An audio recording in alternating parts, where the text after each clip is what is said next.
നമുക്കൊന്ന് ഹോസ്പിറ്റലിൽ പോയാലോ? സിനി എന്തിനാ ഈ സുനന്ദയുടെ അടുത്തൊക്കെ പറയാൻ പോയത്? അത് പിന്നെ സുനന്ദ വരുമ്പം മാം പുറത്ത് നിൽക്കുന്നുണ്ടായിരുന്നല്ലോ, കണ്ടതുകൊണ്ട് എന്നോട് ചോദിച്ചു. എന്തെങ്കിലും പറഞ്ഞല്ലേ പറ്റുള്ളൂ.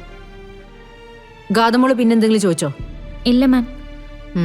സിനി, നടന്നൊന്നും ഗാഥ അറിയരുത്. അറിഞ്ഞാൽ അവള് പ്രശ്നം ഉണ്ടാക്കും.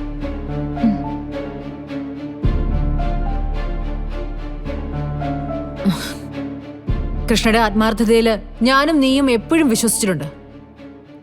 എന്നെ കൊല്ലാനുള്ള ഗുണ്ടകളെ ആരയച്ചാലും അവൾ അത് അറിയാതിരിക്കില്ലല്ലോ സിനി. ജസ്റ്റ് ഫോൺ ചെയ്തെങ്കിലും എന്നെ ഒന്ന് അറിയിക്കായിരുന്നു.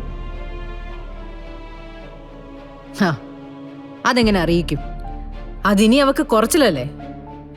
സിതാര ശ്രീനിവാസന്റെ ടെൻഡറിനെ മറികടന്ന് സർക്കാരിന്റെ ബീച്ച് പ്രൊജക്ട് സ്വന്തമാക്കിയിരിക്കുന്ന കൃഷ്ണയല്ലേ?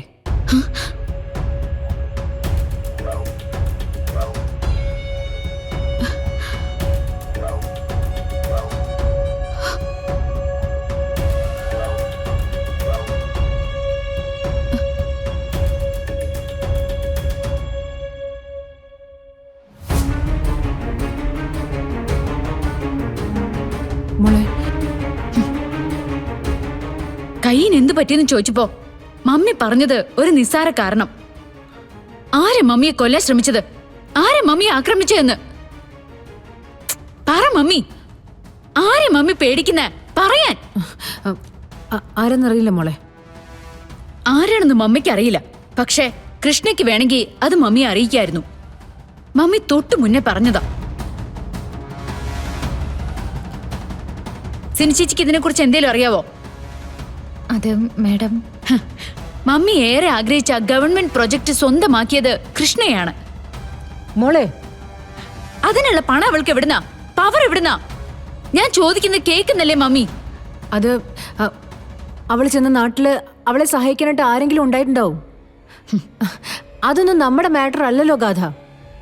അവൾ എവിടെയായാലും എന്ത് ചെയ്താലും അതൊന്നും നമ്മളെ ബാധിക്കുന്നില്ലല്ലോ കുട്ടി. ഇതെന്ത് പറ്റി മമ്മി? ഞാൻ അറിയുന്ന സിതാര ശ്രീനിവാസന് ഇതെന്താ പറ്റിയത്? ഒരു തോൽവി സംഭവിച്ച തോൽപ്പിച്ചവനെ തിരഞ്ഞു പിടിച്ച് തിരിച്ചടിച്ചിട്ടല്ലാതെ വിശ്രമിക്കാത്ത ഒരു സിതാര ശ്രീനിവാസൻ ഉണ്ടായിരുന്നു എന്റെ മുന്നില്. പക്ഷെ ഇപ്പൊ മമ്മിയുടെ മുഖത്ത് ആ വാശിയില്ല, ചങ്കൂറ്റമില്ല. എന്താ മമ്മി അവളെ പേടിച്ചോ ആ കൃഷ്ണയെ? എന്നിട്ട് അവളെ വെറുതെ വിടാൻ തീരുമാനിച്ചോ? മാഡം, കൃഷ്ണയല്ല ഇതൊന്നും ചെയ്തത്. ഇനി ഈ വീട്ടില് ഒരാള് പോലും കൃഷ്ണയെ ന്യായീകരിച്ച് പറയാൻ പാടില്ല. അവൾ എന്നെ ചതിച്ചു. വിഷുവിന്റെ തലേന്ന് അവൾ എന്റെ വേഷം കെട്ടി കളരിക്കരി ചെന്നു, പൂജകൾ ചെയ്തു, നവീന്റെ ബെഡ്റൂമില് ആദ്യരാത്രി ആഘോഷിച്ചു. എന്നിട്ട് അടുത്ത നീക്കം ദേ മമ്മിയുടെ നേരെ. മമ്മിയുടെ ബിസിനസ്സില് മമ്മിക്കെതിരെ നിന്ന് മമ്മിയെ തോൽപ്പിച്ചു. ഇങ്ങനെ ഒരുത്തിയെ വെറുതെ വിടണമെന്ന് സിനിച്ചേച്ചി പറഞ്ഞാലും മമ്മി പറഞ്ഞാലും ഞാൻ സമ്മതിക്കില്ല. ഗാഥ, മോളെ, കാര്യങ്ങൾ വെറുതെ കോംപ്ലിക്കേറ്റഡ് ആക്കരുത് നീ. കോംപ്ലിക്കേറ്റഡ് ആവട്ടെ മമ്മി. ഇത്രയ്ക്ക് ചെയ്തു തീർക്കാൻ ആ വേലക്കാരിയുടെ മകൾക്ക് സാധിക്കുമെങ്കിൽ ഗാഥ ശ്രീനിവാസനെ കൊണ്ട് എന്തൊക്കെ സാധിക്കുമെന്ന് ഞാൻ അവൾക്ക് മനസ്സിലാക്കി കൊടുക്കും. അവളെ പ്രൊട്ടക്ട് ചെയ്യാൻ എത്ര പേരുണ്ടായാലും ആരൊക്കെ ഉണ്ടായാലും ഞാൻ വിടില്ല, ഒരിക്കലും വിടില്ല.